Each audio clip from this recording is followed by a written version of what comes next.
Relationnellement Vôtre, un podcast pour votre épanouissement relationnel qui tient compte de vos dimensions physiques, psychologiques et spirituelles.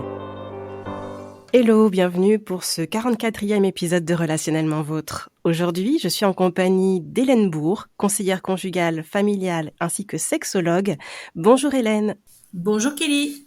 Ravie de vous accueillir sur ce podcast et un grand merci d'avoir accepté de nous partager votre expertise concernant les relations familiales. Avec plaisir. Merci encore. Justement, la question à laquelle nous allons répondre dans cet épisode, c'est une fois en couple, quelle place la famille occupe-t-elle ?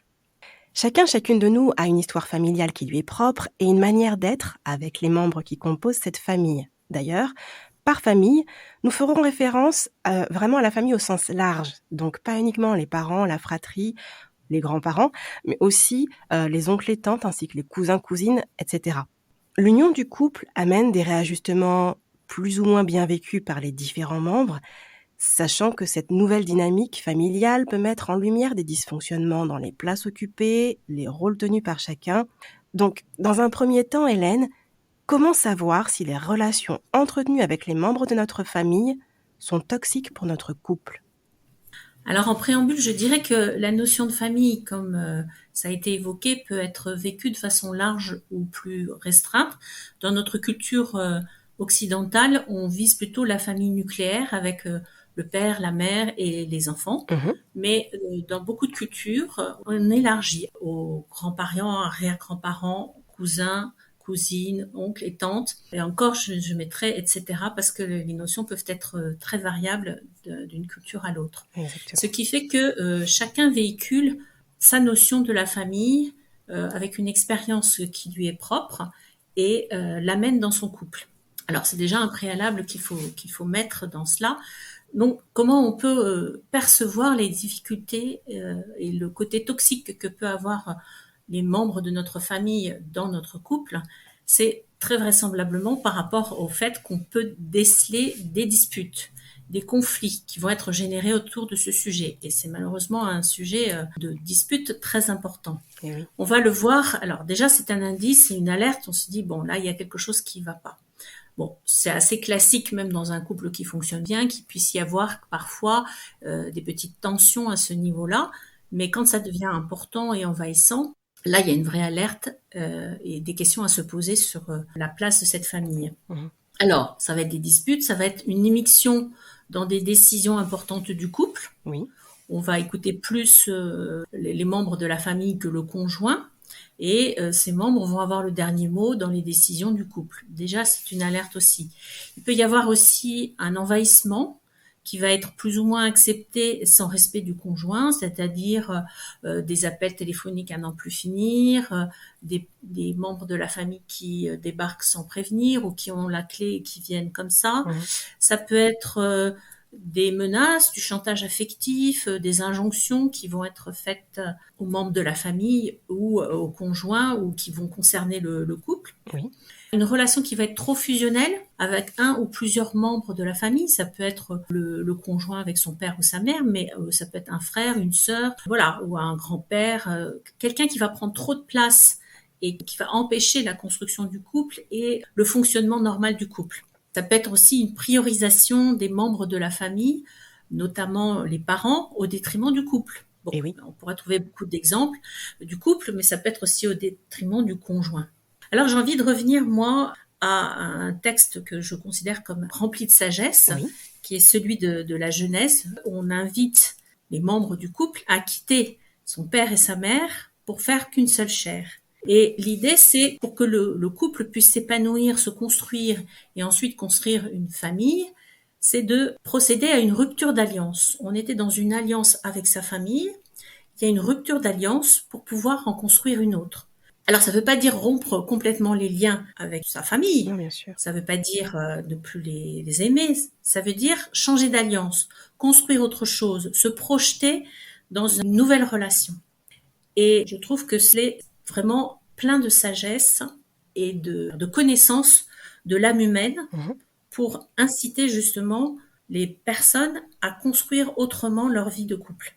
Alors ça peut être aussi, j'évoquais aussi dans les difficultés, comment repérer qu'il y a quelque chose de toxique, c'est justement quand cette rupture n'est pas faite et que quelque part la relation un peu, je dirais, de type oedipienne, c'est-à-dire un peu fusionnelle avec le parent de sexe opposé, par exemple, Oui. n'a pas été résolue. Mhm. Et donc, il y a une fusion qui est un peu trop forte et qui empêche justement de construire le couple et d'avancer dans son couple. Donc, chaque membre du couple peut avoir aussi entretenu des relations toxiques avec un parent ou un membre de la famille particulièrement.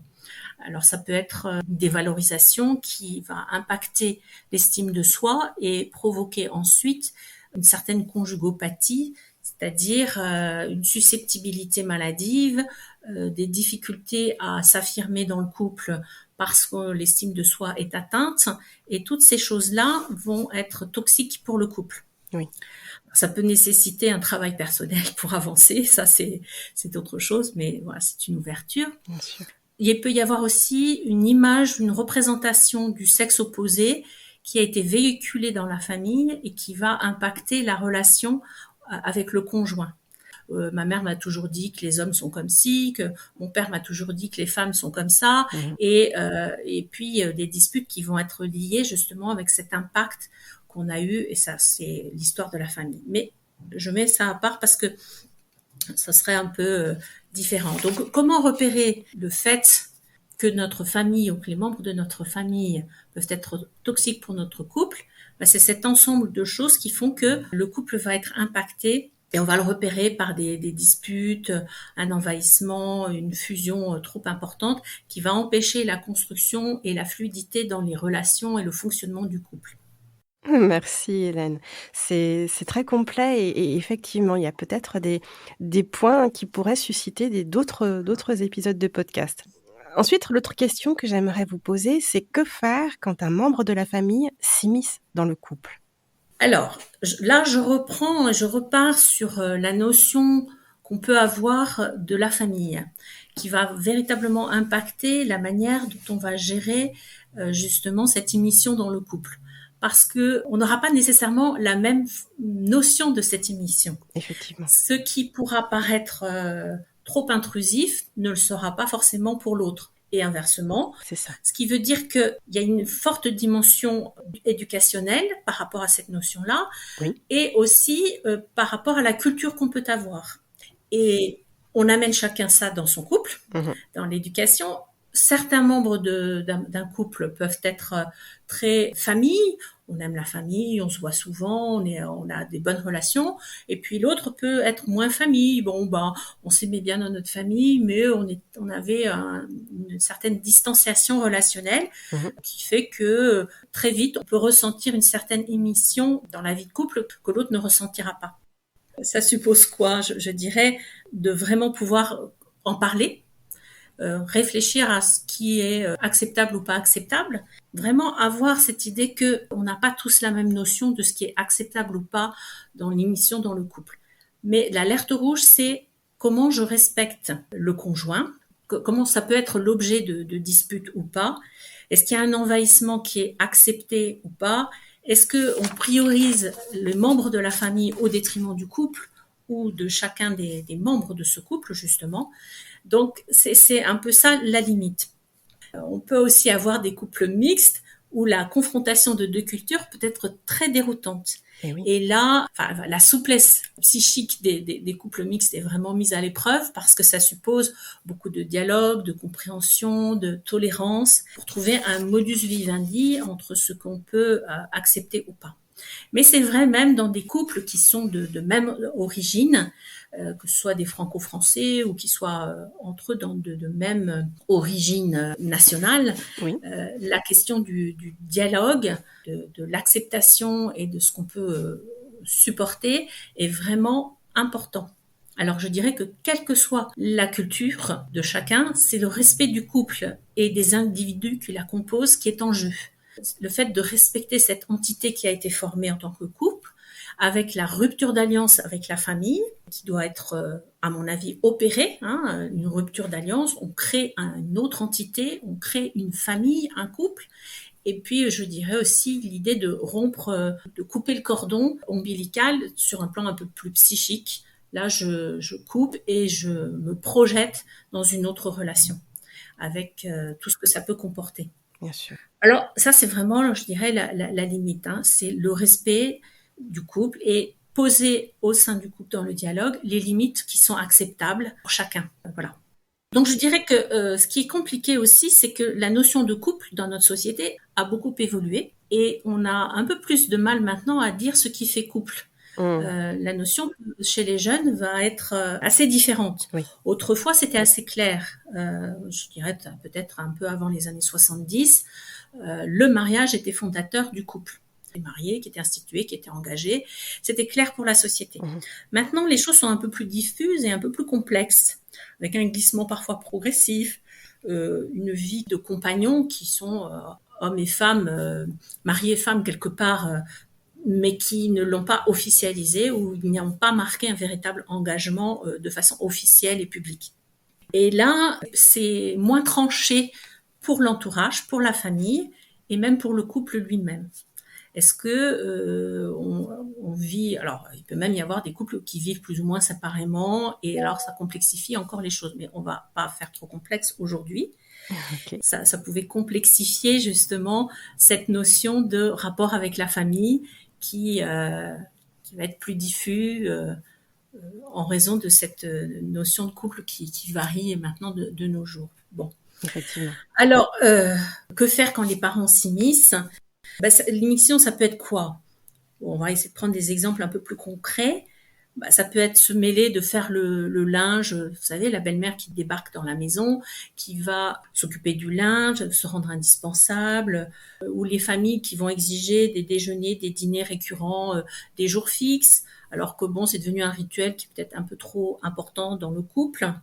Les vacances un peu obligatoires en famille, des décisions, des injonctions qui sont prises à la place du couple, des exigences de finances. Quelle limite donner à cela ? Oui. Débarquer dans le couple parce qu'on a la clé, on vient quand on veut. Voilà, toutes ces choses-là qui peuvent être compliquées à gérer. Et là, je dirais que pour le couple, comme pour chaque individu, ça mobilise sa capacité à refuser et à dire non. Et Dieu sait que c'est difficile de le faire, et notamment quand on a affaire à ses parents qui sont une figure d'autorité dont on a vraiment besoin au niveau affectif. Voilà, on a besoin de leur reconnaissance, de leur affection, que c'est compliqué de dire non. Et mobiliser cette capacité est vraiment importante. C'est aussi interroger sur le fait de résoudre un peu son complexe d'Oedipe, de dire voilà, moi je mets des limites, je ne serai pas dans la fusion complète ou dans l'espèce d'adoration de mon père ou de ma mère, et je vais pouvoir couper et me projeter sur autre chose. Donc ça interroge ça. Alors je dirais que le maître mot, c'est le dialogue, dialoguer. Oui. Pouvoir dire l'un à l'autre ce qui est acceptable, ce qui ne l'est pas, pouvoir trouver ensemble des solutions qui vont être gagnant-gagnant, où on va trouver un modus vivendi, où chacun va faire un cadeau à l'autre, dire bon ben là ok, mais la prochaine fois tu feras un petit effort pour moi, voilà, et de façon mutuelle et réciproque de se faire un peu des cadeaux, des concessions, tout en respectant les limites de l'autre, ce qui est insupportable ou ce qui est supportable pour l'autre. C'est vraiment le maître mot, c'est le dialogue, la discussion, pouvoir parler librement de sa conception de la famille, de ce qui peut être important ou pas dans le respect de sa famille. Enfin voilà. Je dirais d'abord, en premier lieu, que quand on fait couple, on renégocie les relations avec ses parents, avec sa famille de façon générale, frères, sœurs, oncles, grand-père, grand-mère, peu importe, la famille dans son sens large, on va renégocier les relations parce qu'on est en train de créer une famille, un couple. Et ça peut prendre du temps. Il y a peut-être des renoncements à faire. On les aimait bien, les parents. Moi, j'aimais bien aller de temps en temps au week-end les voir. J'y allais très souvent d'ailleurs. Et quelque part, c'est un renoncement. C'est l'acceptation de faire des concessions. Ça peut être quelquefois un petit peu compliqué au début, voire un peu douloureux, mais ça se fait dans le temps et c'est important que ça puisse se faire. C'est très juste. Alors, quand vraiment les relations sont trop toxiques, trop compliqué à gérer et que ça vraiment est particulièrement nocif pour le couple et la construction de sa vie et de ses projets de vie, Ça peut être important de prendre de la distance de façon conséquente, Mhm. voire éventuellement de rompre quand c'est dans des situations vraiment extrêmes et que on a un peu tout tenté, un peu tout essayé. Je pense qu'on peut s'autoriser à se dire là, ça va trop loin, c'est important de couper. Alors peut-être pas avec tous les membres de sa famille, hein, mais Oui, avec ceux qui sont particulièrement toxiques et pour lesquels il n'y a pas de solution, où toutes les solutions ont été envisagées, toutes les discussions, les négociations ont été entamées et n'ont pas abouti. Je crois que ça peut être important de se l'autoriser, mais je dirais de façon extrême. Sinon, parfois prendre juste un peu de distance, de trouver la bonne distance, c'est quelque chose qui se fait dans le temps et qui exactement. est important. Et la bonne distance ne sera jamais la même selon un couple ou même un individu et un autre couple. Et voilà. Oui, elle varie d'une personne à une autre, tout à fait. Voilà, c'est pour ça que c'est difficile de donner des conseils très précis, plutôt rentrer dans des principes généraux. Et le maître mot, je le dis encore, c'est la discussion, le dialogue, et Mhm. s'autoriser à le faire avec respect de l'autre, sans dénigrer la famille de l'autre, sans la rabaisser ou trouver qu'ils sont trop ci, pas assez ça, etc. Mais avec délicatesse et respect, parler plutôt de ses propres limites, de ce qui nous paraît acceptable ou pas, et d'en parler à froid, pas dans des situations où c'est un peu chaud, quoi. Pouvoir en parler plus calmement, sans tabou, et avec délicatesse et respect de l'autre. Parce que ça nous touche personnellement quand notre famille est attaquée. Donc pas de dénigrement. Alors ça va être, est-ce que j'accepte ou non les conseils des gens de la famille? Est-ce que j'accepte qu'on m'offre un meuble dont on ne m'a pas demandé s'il me plaisait ou pas? Est-ce que j'accepte de donner ou pas ma clé à telle ou telle personne de la famille? Quel temps je passe avec ma famille, avec tel ou tel membre, quel temps je vais passer au téléphone avec mon père, est-ce que c'est 3 fois par jour pendant une demi-heure, enfin, je caricature, mais voilà, c'est des questions comme ça, les réseaux sociaux, etc. La place de la famille dans le couple est fondamentalement une source de conflit potentiel. Donc parlons-en à froid, calmement, en essayant d'avoir la volonté de trouver des solutions qui vont dans le sens du couple et qui sont gagnant-gagnant pour les deux. Super. La question aussi se pose sur le niveau de proximité affective acceptable avec tel ou tel membre de la famille. L'enjeu aussi de cette question-là, c'est est-ce que ça cache un problème, une dysfonction dans mon couple et quel niveau d'intimité j'accorde et je réserve à mon couple. Derrière ça, il y a aussi cette question-là. La famille peut être un pare-feu pour justement cacher un peu les dysfonctionnements du couple et se réfugier ailleurs. Mhm. Et ça peut être aussi une difficulté à entrer dans l'intimité et la construction du couple. Et oui. Donc voilà, il y a cette question-là qui est aussi en jeu, d'où l'importance du dialogue, d'apprendre à se connaître, à trouver des temps ensemble, se mettre d'accord sur la place que la famille va avoir dans ma vie de couple et dans ma vie de famille que je vais construire, ou pas d'ailleurs, si je ne souhaite pas avoir d'enfants. Merci beaucoup Hélène parce que les explications, bien qu'elles restent générales comme vous l'avez dit, hein, sont vraiment précieuses. Ce sont des rappels importants et c'est valable pour, la famille d'origine comme avec la belle famille. Ce que vous avez souligné sur la communication et le fait de respecter finalement ce qui est supportable et acceptable pour chacun, c'est valable en ce qui concerne la famille d'origine et la belle famille. Tout à fait. Et lorsqu'il s'agit d'un membre de la belle famille, peut-on agir de la même manière qu'avec sa famille d'origine?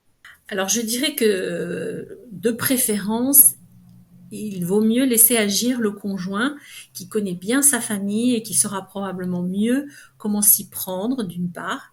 Et puis d'autre part, la famille peut mieux le prendre quand c'est pas la belle-fille ou le beau-fils ou le beau-frère ou la belle-sœur qui va intervenir pour dire quelque chose ou Mmh. faire quelque chose. C'est un conseil un peu général. C'est pas forcément toujours vrai, mais souvent quand même. D'accord.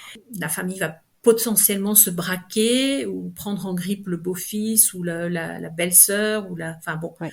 si celui-ci ou celle-ci intervient.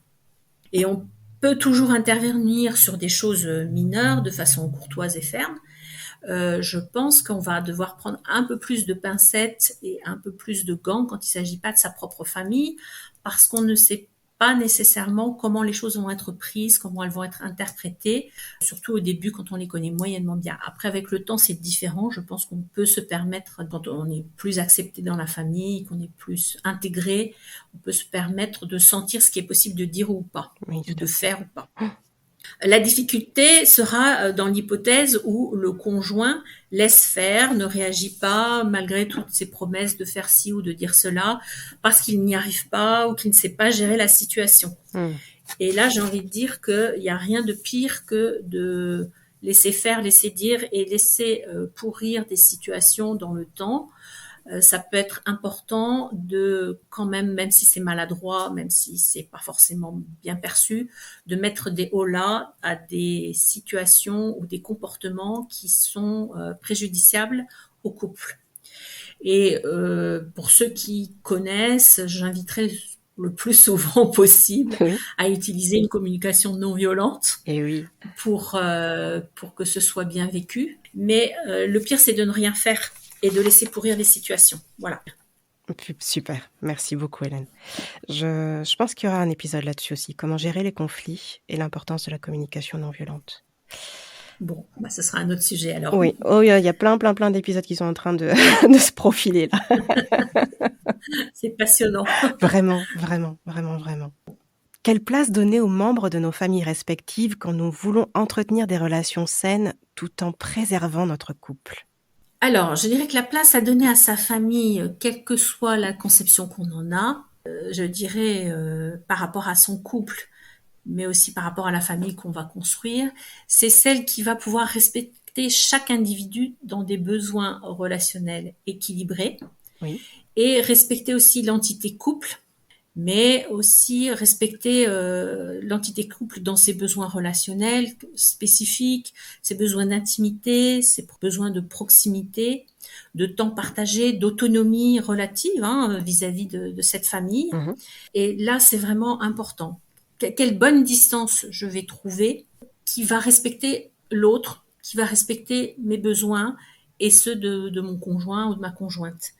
Oui. Alors, c'est une idée un peu générale parce que quelle place donner à ses parents et à sa famille, sa fratrie, c'est tellement variable par rapport justement au fait qu'on soit très famille ou qu'on ne le soit pas, qu'on ait pu entretenir de bonnes relations ou pas avec sa famille. Ça aussi, ça joue. Tout à fait. Quand on a toujours été en conflit avec ses parents ou avec certains frères et sœurs, on va peut-être moins avoir envie de les voir, de les côtoyer, alors que si les relations étaient excellentes, voire très chaleureuses, ce sera plus compliqué de prendre de la distance. Donc, quelle bonne distance va permettre justement de satisfaire ces besoins relationnels qui sont normaux. Il ne s'agit pas de couper complètement avec sa famille, c'est de faire une rupture d'alliance, de construire autre chose. C'est ça qui est, je pense, l'idée intéressante. Mais mes besoins relationnels doivent être respectés et la bonne distance qui va permettre aussi au conjoint de se sentir respecté, de ne pas se sentir exclu, de pouvoir avoir la bonne intimité dans le couple qui sera satisfaisante pour les deux. Et encore une fois, j'ai envie de dire, c'est le maître mot, c'est le dialogue, la discussion à froid, pouvoir dire est-ce que ce week-end on va le passer chez mes parents ou bien est-ce que tu veux qu'on puisse rester tous les deux ensemble à faire quelque chose, avoir une activité ou simplement être ensemble parce que ça fait longtemps qu'on l'a pas été, que la semaine on travaille, que c'est compliqué, que le temps passe très vite, voilà, pouvoir se réserver des moments d'intimité, des temps où on est ensemble, on peut se parler, on peut vivre des choses ensemble, quelles que soient des choses les plus simples jusqu'aux plus travaillées et organisées. Voilà. Qu'est-ce qui va faire que notre équilibre de couple va se sentir satisfait, bien, fonctionnel, et c'est ça qui est important. Donc, pas de recette toute faite, pas de baguette magique. C'est vraiment dans le dialogue que chacun va pouvoir trouver ce qui lui convient et pouvoir l'exprimer. Ça suppose de pouvoir bien communiquer dans son couple. Alors, ce qui est important dans cet esprit de dialogue, c'est vraiment de garder l'idée d'être solidaire dans le couple, l'un envers l'autre et vis-à-vis de la famille. C'est-à-dire former un bloc par rapport aux familles respectives. Et notamment, en défendant son conjoint, même si parfois il n'a pas eu des comportements tout à fait appropriés, mais quel qu'il soit, ces comportements, il est important de faire bloc et de le défendre à tout prix parce que c'est son conjoint. Il est important aussi de se faire confiance, de travailler la confiance par rapport à ça, et surtout d'apprendre progressivement à prioriser le couple dans une limite et dans une mesure qui est acceptable pour les deux par rapport à la famille. Pas de réponse unique donc à cette question. Super. C'est vraiment une réponse singulière pour chaque couple, Voilà. selon sa culture, son éducation, ses besoins relationnels, pour pouvoir avoir des relations fluides entre l'entité couple et les familles respectives. Alors, si des disputes naissent, il peut y avoir des frustrations, des rancœurs, et ça, c'est une alerte sur le déséquilibre nécessitant un dialogue. Ça veut dire que la bonne distance, la bonne place n'a pas été trouvée, et parfois, couper le cordon, ça peut être nécessaire. Voilà, et vraiment construire son couple en acceptant de rompre, ce qui peut être parfois un peu douloureux pour ceux qui ont des familles chaleureuses où on aime se voir, mais qui peuvent être aussi un peu trop envahissantes, voire toxiques dans certains cas. Merci Hélène. On approche de la fin de cet épisode, mais juste avant, pour finir, auriez-vous une astuce qu'on peut utiliser entre conjoints pour poser des limites saines avec la famille ? Alors, quand le couple en ressent le besoin, parce qu'il y a vraiment une difficulté dans ce sens, ce qui est assez fréquent, je pense que se donner des petits rendez-vous réguliers pour faire le point, ça me paraît important. Oui. Pourquoi des rendez-vous ? Parce que quand on est à chaud dans des événements qui peuvent être source de conflits, on raisonne pas de la même manière que quand on est posé, tranquille et qu'on a un peu réfléchi à la question. Ce ne sont plus les émotions qui vont nous envahir et nous faire dire ou faire des choses qu'on peut regretter, qui ne seront pas appropriées ou adéquates pour la situation. Donc, prendre des petits rendez-vous de temps en temps et se dire, voilà, moi j'aimerais parler de la dernière fois où ta mère a appelé à minuit alors que nous étions couchés, alors elle avait juste des états d'âme à faire voir. Comment on peut gérer ça ? Est-ce qu'on peut débrancher le téléphone ? Enfin, voilà, réfléchir à froid et réfléchir ensemble sur des situations bien précises de façon régulière. Et plus il y aura de soucis en ce sens, plus les rendez-vous réguliers pourront être fréquents. Ça peut être une fois par semaine, comme ça peut être une fois par mois ou 2 fois par an, enfin, selon l'importance des difficultés rencontrées. D'accord. Eh bien, merci beaucoup Hélène pour les précieuses informations apportées. Autant vous prévenir, quand je sollicite un intervenant, il est fort probable que ça se renouvelle. Donc, écoutez, si j'ai un peu de disponibilité, ce sera avec plaisir. Je vous remercie encore en tout cas, et puis on se dit à bientôt.